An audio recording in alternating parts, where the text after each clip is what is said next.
প্রধানমন্ত্রী, বর্তমান মেয়র বারবার বর্তমান বলছেন, আসলে বর্তমান কেন বলছেন? তারা তো 5ই আগস্ট মানে আর তারপর থেকে সাবেক হয়ে গেছেন।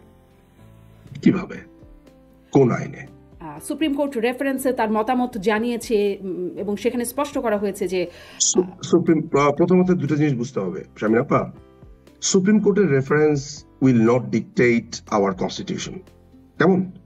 Supreme court is a guardian of the constitution, ঠিক আছে, কিন্তু তিনি চাইলেই আমাদের সংবিধান বদলে ফেলতে পারবেন না।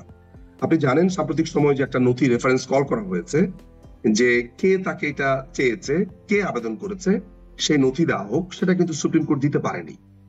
আর আরেকটা ব্যাপার হচ্ছে যে এই সুপ্রিম কোর্টের প্রসঙ্গে আমি আসছি আপনার সাথে, তার আগে এটা বলে নেই সুপ্রিম কোর্ট এই মতামত জানাচ্ছেন, সেই নথি কোথায়? সেই রাষ্ট্রপতি যে এটার জন্য বলেছেন, সেই নথিপত্র সেগুলো কোথায়? আর করা যেতে পারে, হতে পারে, এগুলো তো কোনো বাধ্যবাধকতা না। আপনাকে ওয়ার্ডিং গুলো খেয়াল রাখতে হবে। আবার আরেকটা কথা আমি আপনাকে বলে রাখি, যদিও মানে পারমিটেড, মানে যেটি করা হয়েছে করা যেতে পারে। আমি যদি আপনার এই যুক্তিও ধরি, আমি যদি আপনার এই সুপ্রিম কোর্টের রেফারেন্সও ধরি, আপনি হয়তো জেনে থাকবেন যে আমাদের সংবিধানের 57 অনুচ্ছেদ বলে পরবর্তী প্রধানমন্ত্রী হওয়ার আগ পর্যন্ত বর্তমান প্রধানমন্ত্রী থাকবেন। আইনটাই এমন যদি ধরা যাক, আপনার সাথে আমি তাল মিলিয়ে যদি এটা বলি যে সুপ্রিম কোর্টের রেফারেন্স আমি মেনে নিচ্ছি, তাহলেও এখন তিনি প্রধানমন্ত্রী, পরবর্তী প্রধানমন্ত্রী নির্বাচিত হওয়ার আগ পর্যন্ত। ইন্টারিম গভর্নমেন্ট বলে কিছুই না, এটা অবৈধ। আমি আর আপনি, আমাদের দুজনের যদি সৌভাগ্য হয়, আমরা দুজন এটা দেখে যাব যে এই ইন্টারিম গভর্নমেন্টকে কিভাবে অবৈধ ঘোষণা করা হয়েছে, ভবিষ্যতে কিভাবে তারা আমাদের এই পুরো রাজনীতিতে একটা ভয়ঙ্কর বিষ ফোড়া তৈরি করেছে, যেটা ইনডেমনিটি অধ্যাদেশের আগে। আপনি জানেন যে আমাদের পঞ্চম সংশোধনী বাতিল করা হয়েছিল। মোস্তাক, আপনার জিয়াউর রহমান এবং সায়েম, তাদের পুরো শাসনামলকে অবৈধ ঘোষণা করা হয়েছে মুন সিনেমা হলের একটা মামলার প্রেক্ষিতে বহু বছর পর।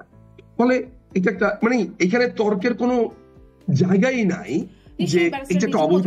আপনার মানে আইনজীবী হিসেবে হয়তো আইনের মারপ্যাচ এই বিষয়ে হয়তো ভবিষ্যতে কখনো কোনোভাবে আইনের মারপ্যাচে কি প্রমাণ হবে সেটি আমরা এখনই বলতে পারছি না, কিন্তু যদি ডিফ্যাক্টো আমরা কাউন্ট করি যে ডিফ্যাক্টো হেড তো এখন ডক্টর মোহাম্মদ ইউনূস এবং ডিফ্যাক্টো উপদেষ্টা পরিষদ তারা এখন রাষ্ট্র বলতে আমাকে আরেকটু এক্সপ্লেইন যদি করেন, ডিফ্যাক্টো বলতে আপনি কি বোঝাচ্ছেন? মানে তারাই তো রাষ্ট্র পরিচালনা করছেন নাকি? প্রধানমন্ত্রী, সাবেক যিনি প্রধানমন্ত্রী তিনি তো ভারতে। আপনি এই কথাটা বলতে পারেন শারমিন আপা, আপনি বলতে পারেন, আমি অ্যাপ্রিশিয়েট করব যদি আপনি বলেন যে জোর করে করছে, এটাই তো সত্য, জোর করে ডিফ্যাক্টো জোর করে করছে, আমি আপনার সাথে একমত হব।